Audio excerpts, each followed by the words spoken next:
As shadows lengthen across the backdrop of the early 20th century, an ominous presence emerges from the murk of history.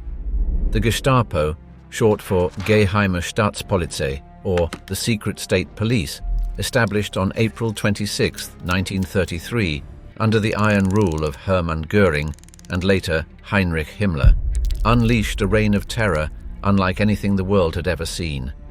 The question rooms of the Gestapo's infamous headquarters, Prinz-Albrecht-Strasse 8 in Berlin, were the nerve center of this terrifying organization. Stories of brutal interrogations that left prisoners psychologically shattered and physically broken seeped out like dark, poisonous ink, staining the pages of history. But how did these interrogations occur, and what were the terrifying techniques used by the Gestapo? Can you imagine the creeping terror of a knock on the door in the dead of night, or the cold dread of a single damning question that could mean the difference between life and death? As Martin Niemöller, a prominent Lutheran pastor and vocal critic of Adolf Hitler, once said, "First they came for the socialists, and I did not speak out, because I was not a socialist. Then they came for me, and there was no one left to speak for me." This chilling quote aptly encapsulates the fear and isolation fostered by the Gestapo's reign of terror. Join us as we delve into the heart of darkness that was the Gestapo, peeling back the layers of fear, brutality, and unyielding control. Welcome to the Diary of Julius Caesar. The Veiled Genesis, unraveling the emergence and mission of the Gestapo, unveiling the early chapters of a mysterious and powerful secret police force such as the Gestapo is akin to prying open a long-forgotten vault of secrets, riddled with intrigue, fear, and an unshakable lust for power. This was the scene in 1933, when Adolf Hitler, newly appointed as the Chancellor of Germany, swiftly set his grand plans in motion, establishing the Gestapo to serve as his personal instrument of control. The Gestapo was the brainchild of Hermann Göring, initially, who was then the Minister of the Interior for Prussia. Göring aimed to consolidate political control by suppressing opposition to the Nazi Party, essentially curbing any whispers of dissent before they grew into shouts of rebellion. An intriguing fact is that the Gestapo, at its onset, was not a nationwide organization. It was limited to Prussia. However, the tides of time and strategic political maneuvering brought forth a transformation. In 1934, Göring handed over the reins to Heinrich Himmler, a figure whose name would soon become synonymous with the Gestapo. Under Himmler's leadership, and with the blessing of Hitler, the Gestapo expanded its web, spreading its influence across Germany. Himmler, along with his right-hand man, Reinhard Heydrich, then embarked on a mission to forge the Gestapo into a tool of unrelenting terror. Their aim was to perpetuate the Nazis' warped ideology and ensure absolute conformity. The Gestapo was bestowed with sweeping powers that effectively placed them above the law. As Heydrich once chillingly quoted, "As long as the police carries out the will of the leadership, it is acting legally." An interesting tidbit involves the perceived size of the Gestapo. Common law and depictions in popular culture often paint a picture of the Gestapo as a vast, omnipresent entity. However, the reality was that it was surprisingly small, especially when considering its impact and influence. It has been estimated that only approximately 16,000 agents were responsible for the safety of a nation of millions at its peak. Yet, its strength did not lie in its numbers, but in the climate of fear it cultivated. This was a classic case of psychological warfare, where the mere whisper of the Gestapo's name was enough to quell potential dissent. The Gestapo's jurisdiction was extensive, stretching far beyond matters of the state. It extended its tendrils into the personal lives of German citizens. A suspicious neighbor, a letter of denouncement, or even an overheard conversation could result in an unwelcome visit from the Gestapo. Its agents were authorized to arrest without warrant, hold suspects incommunicado, and interrogate them using harrowing methods. Moreover, they operated with virtually unchecked power, with no oversight from administrative or judicial authorities. In the course of the next decade, the Gestapo played a crucial role in the implementation of Hitler's policies. It was a shadowy, relentless machine, relentlessly pursuing anyone who was even remotely considered an enemy of the state. This included political dissidents, Jews, Romani people, Jehovah's Witnesses, and anyone who didn't fit the Aryan ideal. Their tactics varied from intimidation and surveillance to detention, and ultimately dispatching their victims to concentration and extermination camps. Shadows of power, the men who steered the Gestapo. Like a trident thrust into the heart of freedom, the Gestapo, under the banner of the Third Reich, was directed by three principal figures: Heinrich Himmler, Reinhard Heydrich, and Heinrich Müller. This unholy triumvirate would come to embody the brutality and mercilessness of Hitler's secret police, leaving an indelible scar on history. Heinrich Himmler, a former chicken farmer, took the reins of the Gestapo in 1934. Born on October 7, 1900 in Munich, Himmler's rise to power was as steady as it was ruthless. Before his tenure at the Gestapo, Himmler was already leading the SS, Schutzstaffel, an organization initially established as Hitler's personal bodyguard.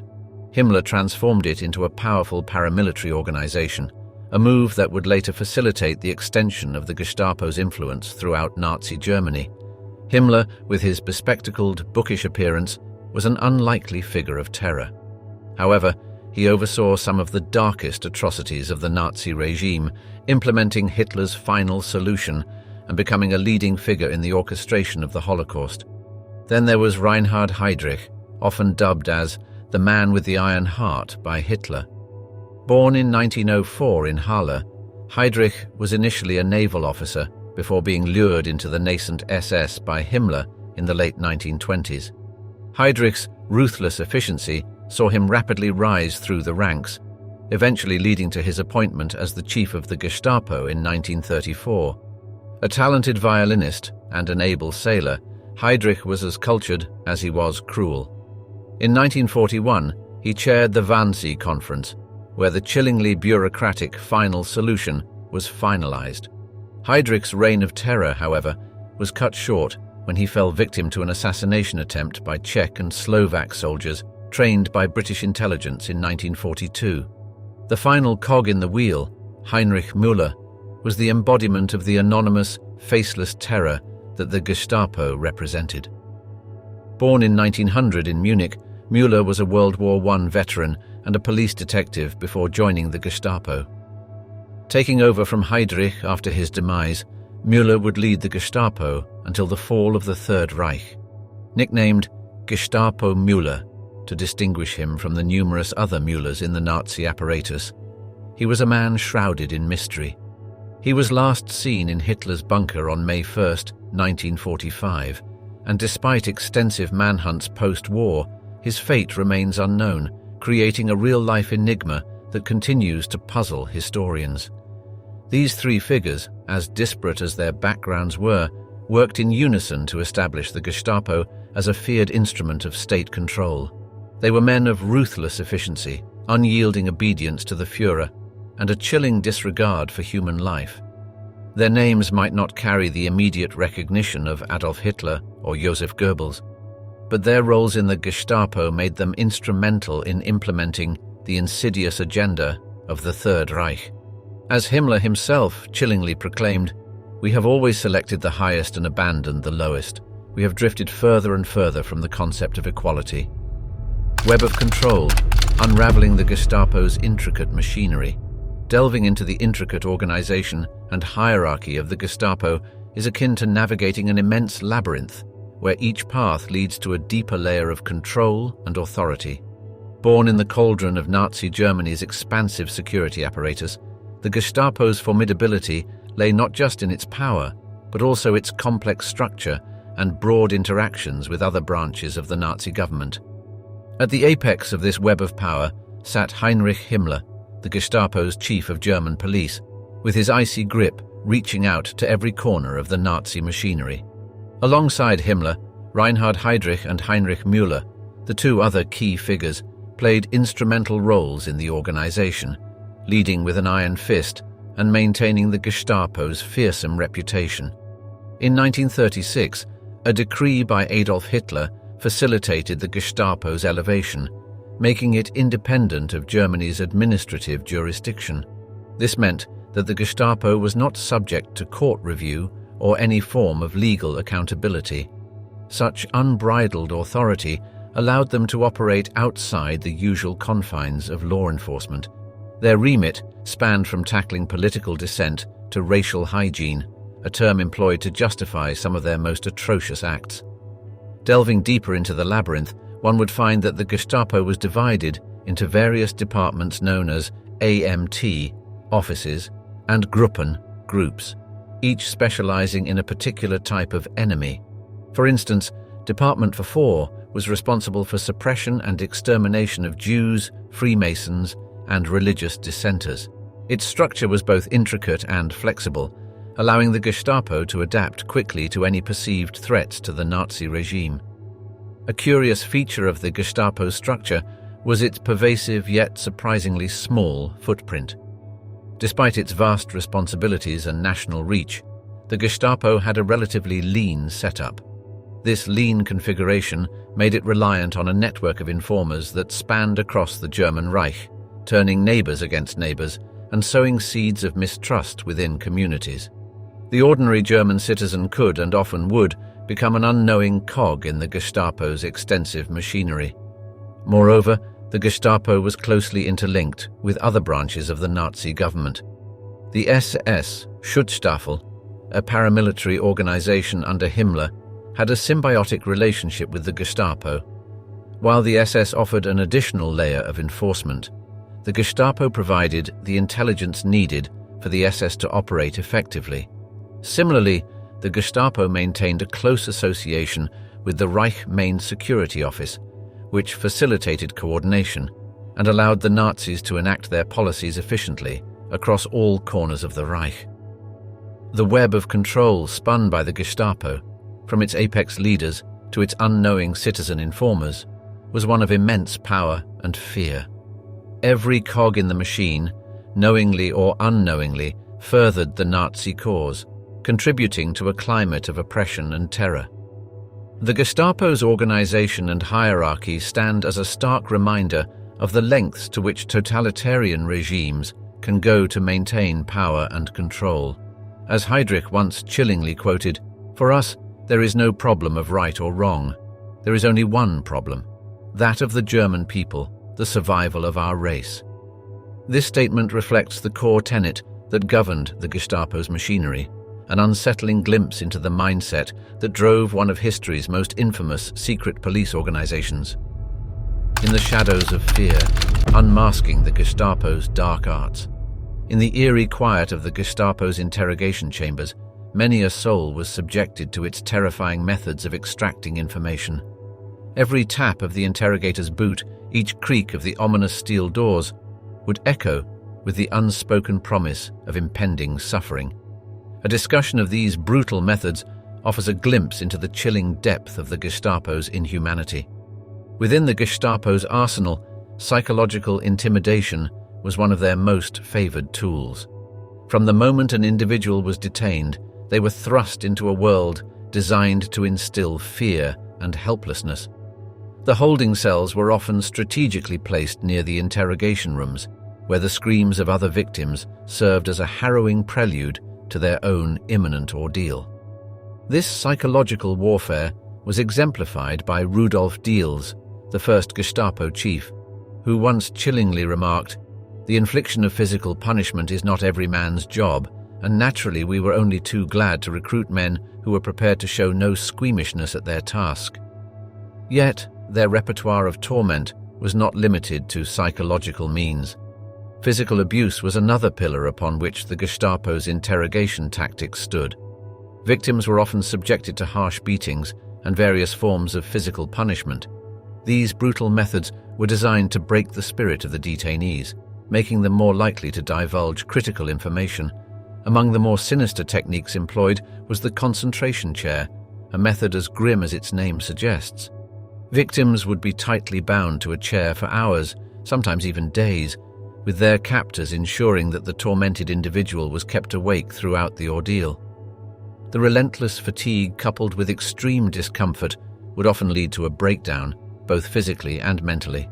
However, even in their methods of brutality, the Gestapo was methodical and bureaucratic. Each interrogation technique was catalogued and systematically applied, turning their cruelty into an almost clinical procedure. For instance, the verschärfte Vernehmung, or enhanced interrogation, was a sanctioned method that included chilling practices such as simulated drowning and starvation. Notably, the Gestapo's methods were not always purely physical or psychological. Many detainees were coerced into cooperation by threats against their loved ones. This aspect perhaps underscored the Gestapo's terrifying reach, highlighting their ability to target not just individuals, but their families as well. As the whispers of those who once passed through the halls of the Gestapo's interrogation chambers reverberate through time, they serve as a potent reminder of the depths humanity can sink to in the pursuit of power. The chilling words of Heinrich Himmler ring ominously in this context: "My honor is loyalty." Echoes from the past, chronicles of the Gestapo's dark deeds. As a key cog in the Nazi regime's machinery of terror, the Gestapo found itself at the heart of several chilling operations and events. These episodes, etched into the pages of history, reveal the extent of the Gestapo's influence and underscore the chilling efficiency with which they executed their orders. First among these is the infamous Night of the Long Knives, which took place over 4 days from June 30th to July 2nd, 1934. This purge, orchestrated by Adolf Hitler, Heinrich Himmler, and Hermann Göring, targeted members of their own party who they viewed as potential threats. While the SS and the regular police were involved, the Gestapo played a critical role in identifying and arresting the victims, effectively acting as the scalpel with which Hitler performed his political surgery. By the end of this bloody episode, the SS and the Gestapo emerged as more dominant forces within the Nazi regime, further solidifying their terrifying grip on German society. The Gestapo's reach, however, was not limited to political opponents within Germany. Their influence extended across occupied Europe, most notably in their relentless pursuit of the Norwegian resistance fighter Jan Balsrud. In a gripping cat-and-mouse chase that spanned over 2 months in 1943, Balsrud managed to elude his pursuers in a saga that would later inspire the book and subsequently the movie The 12th Man. Despite their ruthless efficiency, Balsrud's escape demonstrated that the Gestapo was not invincible, providing a glimmer of hope amid the prevailing gloom. Yet, the Gestapo's role in the implementation of the final solution stands as the most chilling episode of their dark legacy. As part of Hitler's plan for the systematic extermination of the Jewish population in Europe, the Gestapo was tasked with the identification, roundup, and deportation of Jews to concentration and extermination camps. One such operation was the mass deportation of Jews from the Warsaw Ghetto to the Treblinka extermination camp in the summer of 1942, a grim task which they undertook with a chilling level of bureaucratic efficiency. Even in the face of imminent defeat, as Allied forces closed in, the Gestapo's resolve did not waver. Their brutal suppression of the Warsaw Uprising in 1944 demonstrated their unwavering loyalty to the Nazi cause, even as their world crumbled around them. After 63 days of fierce fighting, the rebellion was crushed, and the remaining inhabitants of the city were deported, leaving Warsaw as a ghost town. In the words of Reinhard Heydrich, one of the Gestapo's key figures, "We will not be sentimental. We have a duty to our people. We cannot afford the luxury of sentimentality." This chilling statement encapsulates the cold, ruthless efficiency with which the Gestapo carried out their dark deeds, leaving a legacy that continues to echo through the corridors of time. The unseen hand, the Gestapo's involvement in the Holocaust. The Holocaust, one of humanity's darkest hours, remains an indelible stain on our collective history. Within the intricate machinery of this monstrous genocide, the Gestapo was the unseen hand that often pushed the gears into motion.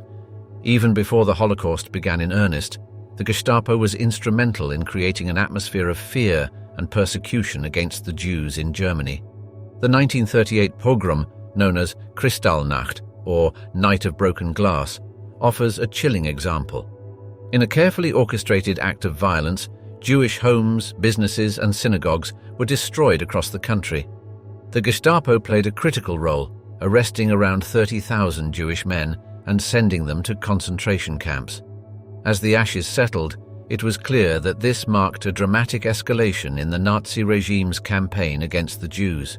The systematic murder of 6 million Jews during the Holocaust, however, was where the Gestapo's role became even more pronounced. As Adolf Eichmann, one of the architects of the Holocaust, noted, the Gestapo was a key player in the physical extermination of the Jews. Their duties were multifaceted, spanning from the identification and arrest of Jews to their transportation to extermination camps. In ghettos, such as Warsaw and Lodz, the Gestapo worked with ruthless efficiency to round up Jewish populations. They orchestrated mass deportations, sending thousands to their deaths in camps such as Auschwitz and Treblinka. This efficiency was epitomized by Eichmann's chilling remark, "I will leap into my grave laughing, because the feeling that I have 5 million human beings on my conscience is for me a source of extraordinary satisfaction." In occupied countries like France, the Gestapo worked closely with local authorities to facilitate the deportation of Jews. The infamous Vel d'Hiv roundup in 1942 is a stark example, where French police, under Gestapo instruction, arrested over 13,000 Jews, including more than 4,000 children, who were later deported to Auschwitz. The Gestapo also hunted down those who dared to resist or hide Jews. The arrest of Anne Frank and her family in Amsterdam in 1944 is perhaps the most well-known case. The Frank family had been in hiding for over 2 years before they were betrayed and discovered by the Gestapo. Anne's diary, detailing her experiences and fears during this time, has since become one of the most poignant chronicles of the Holocaust. As the war drew to a close, the Gestapo's resolve in executing Hitler's final solution remained unyielding. In Hungary, which was occupied by the Nazis in 1944, the Gestapo orchestrated the deportation of approximately 440,000 Jews in just 8 weeks, marking one of the swiftest episodes of mass murder during the Holocaust. Through their involvement in the Holocaust, the Gestapo became an embodiment of the monstrous brutality of the Nazi regime. Their ruthless efficiency and chilling lack of empathy facilitated the execution of one of history's most horrific genocides. Heinrich Himmler, one of the principal architects of the Holocaust and chief of the Gestapo, once declared, "Anti-Semitism is exactly the same as delousing. Getting rid of lice is not a question of ideology. It is a matter of cleanliness." This chilling dehumanization of the Jews reflects the mindset that allowed the Gestapo to participate in such unimaginable atrocities.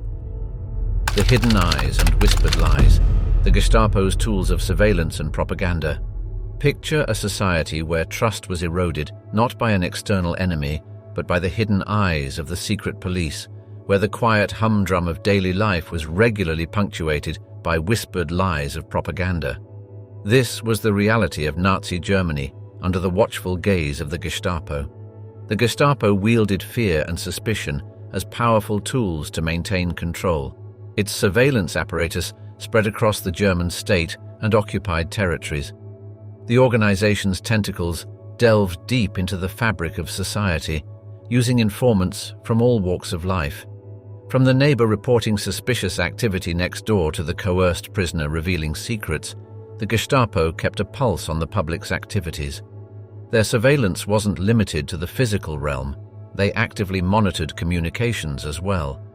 The ominous phrase, "the walls have ears," took on literal significance as phone lines were tapped and letters intercepted. Heinrich Himmler, the Reichsführer SS and one of the men overseeing the Gestapo, once stated, "In the long run, there's no getting away from the Gestapo."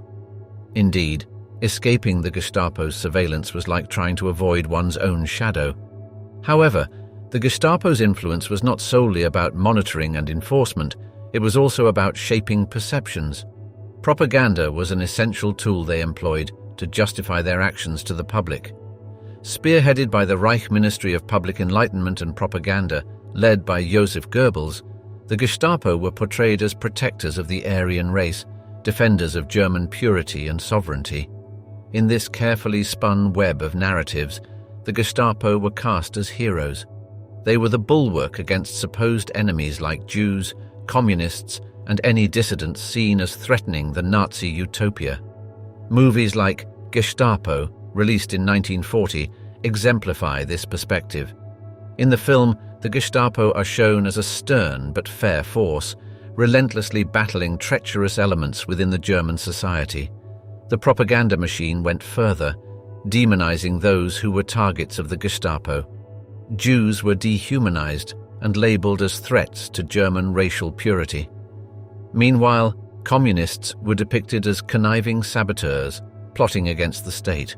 Such narratives created an environment where the Gestapo's brutal tactics were not just accepted, but seen as necessary for the survival of the Reich.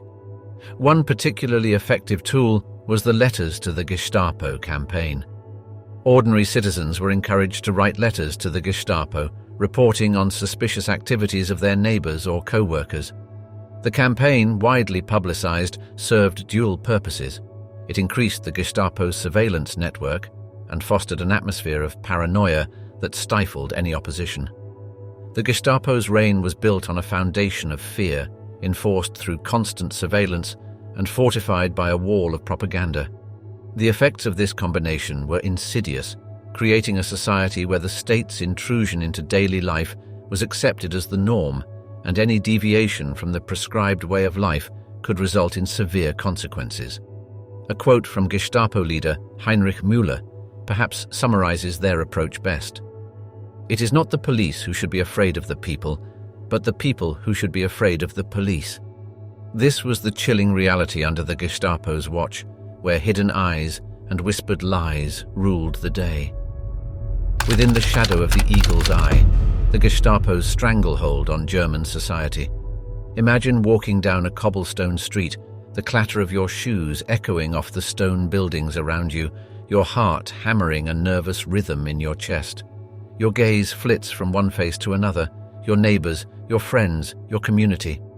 But amidst the daily chatter and clinking teacups, a lingering fear buzzes, buzzing like a wasp you can't swat away. Each person you pass might be an informant, a traitor. Each word you utter, each action you take, might be scrutinized, analyzed, and reported.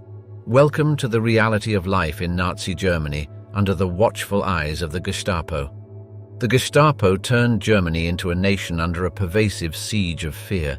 Heinrich Himmler, the architect of the Gestapo, shaped it into an organization that spread its influence into the most private recesses of daily life. In his chilling words, "Better that 10 innocent people suffer than one traitor escape." It's a stark testament to the paranoia-induced climate fostered by the Gestapo. In the tightly knit fabric of German society, the Gestapo's presence was suffocatingly palpable. Informants infiltrated communities, turning neighbor against neighbor, even tearing families apart. There was the infamous case of the Hodzik family. Originally from Yugoslavia, they were living peacefully in Germany until a tip from an unidentified informant resulted in the father's arrest in 1942. The family's efforts to find him went in vain, with only vague responses from the authorities. The chilling disappearance struck fear into the hearts of those around them, a stark reminder of the Gestapo's reach. Fear was not the only consequence. The Gestapo's stranglehold created an environment that forced the people to adapt, to change. Societal norms and behaviors shifted under the weight of constant surveillance. Privacy was a lost luxury, trust a faded memory. Expression of dissent or even potential suspicion could invite severe consequences.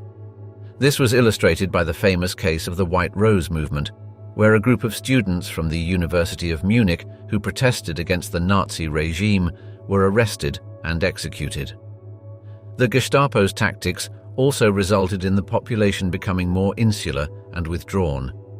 The Volksgemeinschaft, or People's Community, an ideology propagated by the Nazis, was ironically torn apart. The inherent mistrust sown by the Gestapo damaged interpersonal relationships, fostering a culture of silence and suspicion. This period, chillingly described by historian Detlev Peukert, was an era where The safety of the domestic four walls was substituted for the danger of the public sphere. But amid the pall of fear, some sought ways to resist, small acts of defiance against the oppressive regime.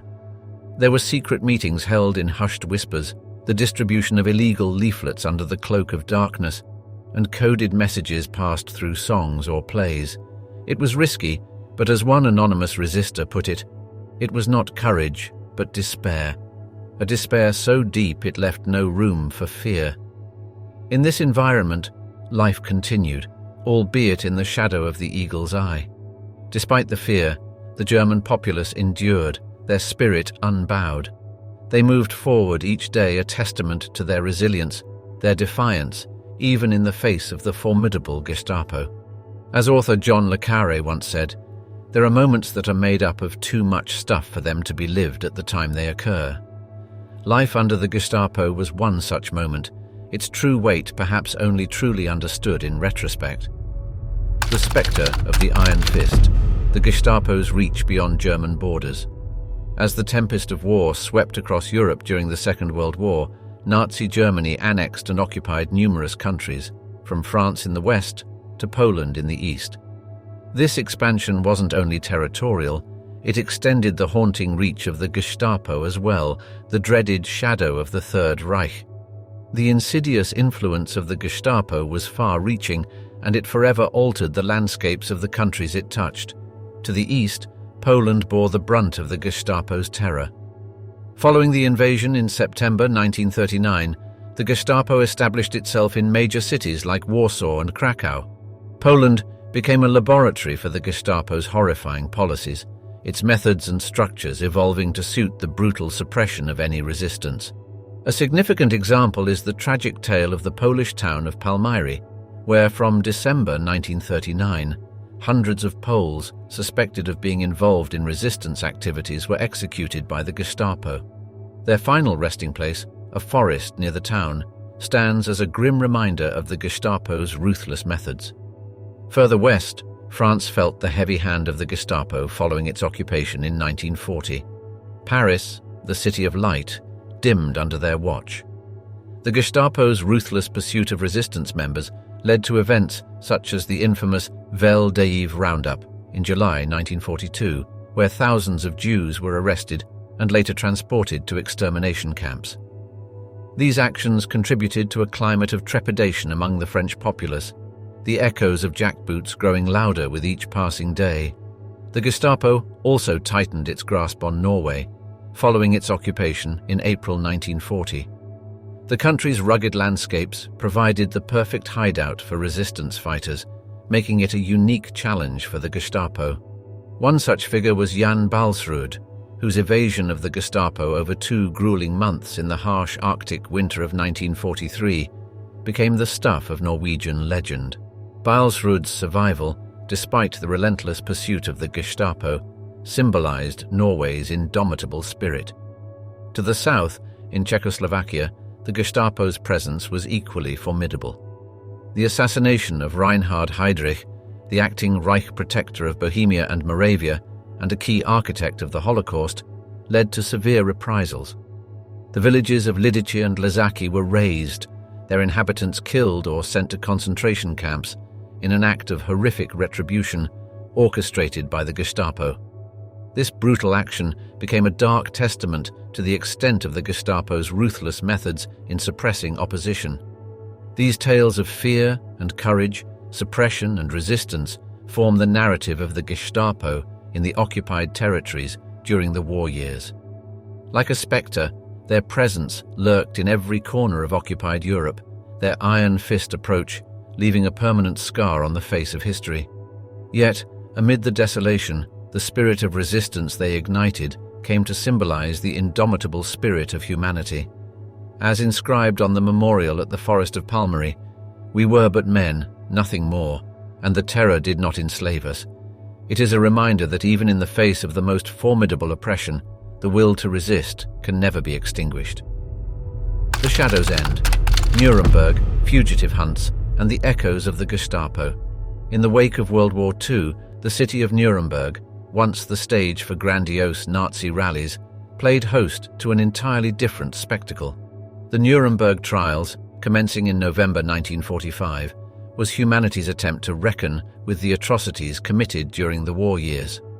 Among the many brought before the tribunal were prominent figures of the Gestapo, those who had orchestrated terror not just in Germany, but across occupied Europe. The name Heinrich Himmler, the chilling architect of the Gestapo, loomed large over the proceedings. However, he would never stand trial, having chosen to escape justice by taking his own life in May 1945. Yet, others like Ernst Kaltenbrunner, the highest-ranking SS leader to survive the war, were present. Kaltenbrunner, notorious for his brutal administration, was charged with crimes against humanity and sentenced to the gallows. The verdict symbolized a moment of reckoning, a form of closure, though it could never truly erase the scars the Gestapo had left behind. But the trials in Nuremberg were only the beginning of the hunt for justice. Post-war fugitive Gestapo officers became subjects of international pursuits. Characters like Klaus Barbie, the infamous Butcher of Lyon, managed to evade immediate capture. Barbie had overseen the deportation of thousands of Jews from Lyon to extermination camps, earning his chilling moniker. With assistance from networks like the Ratlines, he found refuge in South America, a continent far removed from his crimes. His evasion was a bitter reminder that the tentacles of the Gestapo reached far and wide, but time waits for no man, and eventually, in 1983, justice caught up with Barbie in Bolivia. His subsequent trial in France served as another landmark in addressing the Gestapo's legacy. Another figure etched into this post-war narrative was Adolf Eichmann, the logistical mastermind behind the final solution. After living incognito in Argentina for years, Eichmann was apprehended by the Israeli intelligence agency, Mossad, in a daring operation in 1960. His trial in Jerusalem, broadcast worldwide, was a chilling reminder of the systematic machinery of the Holocaust, a machinery that the Gestapo had been a crucial part of. In Germany, this historical burden manifested in a profound re-examination of the country's past, known as Vergangenheitsbewältigung. The Democratic Federal Republic of Germany distanced itself from the horrors of its recent past, yet the presence of former Gestapo officers in its bureaucracy during the early years was a controversial issue. This struggle with the past was a reflection of the profound influence the Gestapo had on German society. The spectre in shadows, the Gestapo among other heralds of fear. Within the gloomy theatre of history, the Gestapo stands shoulder to shoulder with other infamous secret police forces.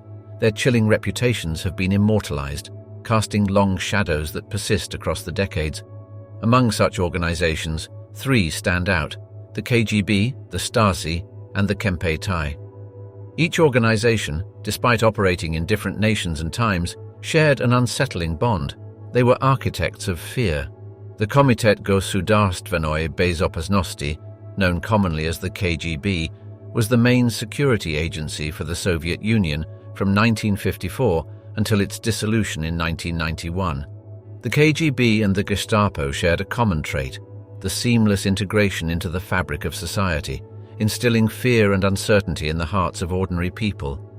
Both organizations had far-reaching powers and little oversight, which allowed them to employ harsh measures against their own populace. The story of Alexander Solzhenitsyn, the courageous dissident and author of The Gulag Archipelago, illustrated the KGB's cold efficiency. Solzhenitsyn was hounded by the KGB for his critical views on the Soviet regime, eventually leading to his expulsion from the Soviet Union in 1974. His experiences mirrored those of countless individuals pursued by the Gestapo for defying Nazi ideology. In post-war East Germany, the Stasi, or the Ministerium für Staatssicherheit, undertook a similar role to the Gestapo. Founded in 1950 and operational until 1989, the Stasi's unparalleled domestic surveillance system caused German citizens to live under the ever-watchful eye of the state. But, unlike the Gestapo's violent, overt approach, the Stasi often relied on psychological warfare, practicing Zersetzung, a method of undermining a person's psychological well-being. It's said that Gunther Guillaume, a Stasi agent, even infiltrated the West German Chancellor Willy Brandt's inner circle, leading to Brandt's resignation when the espionage was exposed. Moving our lens to the Far East, we find the Kempeitai, the military police arm of the Imperial Japanese Army from 1881 to 1945. Active during a period that overlaps with the Gestapo, the Kempeitai exerted significant influence within Japan and its occupied territories. Similar to the Gestapo's role in the Holocaust, the Kempeitai was instrumental in war crimes and atrocities committed by Imperial Japan, notably the Nanking Massacre in 1937. The words of Iris Chang in her book of Nanking capture the horrors inflicted by the Kempeitai and reflect the similar role the Gestapo played in Nazi-occupied territories. Comparisons among these organizations reveal a shared objective: to consolidate power by instilling fear, curbing dissent, and promoting the ruling regime's ideology. Yet differences emerge in their methods, targets, and operating contexts. The Gestapo's widespread use of terror tactics was akin to the Kempeitai, whereas the KGB and Stasi, though equally feared, often preferred a more covert approach. Shadows on the silver screen, the Gestapo's echo in popular culture. The Gestapo, synonymous with brutality and terror, has woven itself into the cultural fabric, depicted in a multitude of ways across various forms of media. These portrayals often mirror society's understanding of the Gestapo, veering between stark realism and dramatic embellishment, demonstrating the enduring interest in this dark chapter of history. Film, a medium known for its capacity to craft compelling narratives, has seen numerous portrayals of the Gestapo. A striking example comes from Steven Spielberg's iconic 1993 film, Schindler's List. Hermann Göring, played by Ralph Fiennes, is a brutal SS officer that, while not technically a Gestapo officer, embodies the ruthless and callous nature often associated with the Gestapo. Spielberg's film offers a chilling depiction of the terror instilled by Nazi officers and their actions. At the same time, other cinematic depictions have leaned more towards the dramatic and sensational, sacrificing historical accuracy for narrative intrigue. An example is Quentin Tarantino's 2009 film *Inglourious Basterds*, where the Gestapo, epitomized by the suave yet terrifying Colonel Hans Lander, played by Christoph Waltz, becomes a character of almost theatrical villainy. Here, the Gestapo is not a reflection of historical truth, but a symbol of fear and oppression, a cinematic embodiment of evil. In literature, the Gestapo has found its place within countless narratives, some rooted in truth, others in imagination. John le Carré's 1963 novel *The Spy Who Came In From the Cold* portrays the complex web of espionage and counter-espionage, with the Gestapo forming a crucial part of the tale's backdrop. In this portrayal, the Gestapo becomes a part of a larger narrative about the grim realities of spycraft during the Cold War. Music has not been immune to the Gestapo's influence.